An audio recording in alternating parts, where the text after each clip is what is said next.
In Russia, community foundations emerged in 1998, and TCFN project started in '99.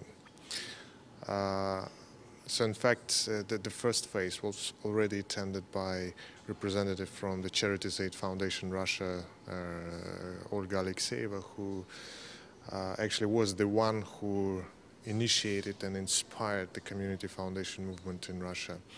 So certainly TCFN is a great learning place where people can really be exposed to the best experience in the world. And of course, in the very beginning, we felt ourselves like kids, learning from adult people who do it for tens of years, 100 years, and having millions in endowments, and we just start with tiny money, tiny cash, and so getting this information on how it is done, because the concept, community foundation concept, was originated in the United States, and it's very well described. It has certain features and principles that you should use in order to build a successful community foundation. But the thing is that you don't just bring concepts and principles to another country and you start successful operations. So you have to actually make it work. And so our task as a support organization, I used to work with Charities Aid Foundation Russia and supporting community foundations.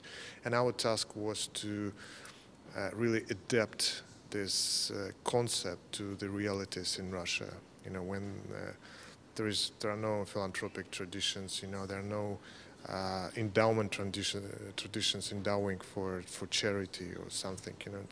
People were doing just very small types of charitable giving, but nobody really thought strategically.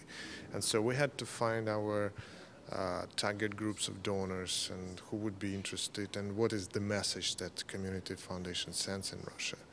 And so in order to identify this, so certainly TCFN was really the major tool that helped us to do it. 3 years ago, a Global Fund for Community Foundations was set up, established, and I joined it first as a management committee member and then joined it as a staff. And I would say that this global fund emerged out of this network. Because of this network took place, the Global Fund for Community Foundations appeared. And so so that's why, for me personally, the effect was just straightforward and direct.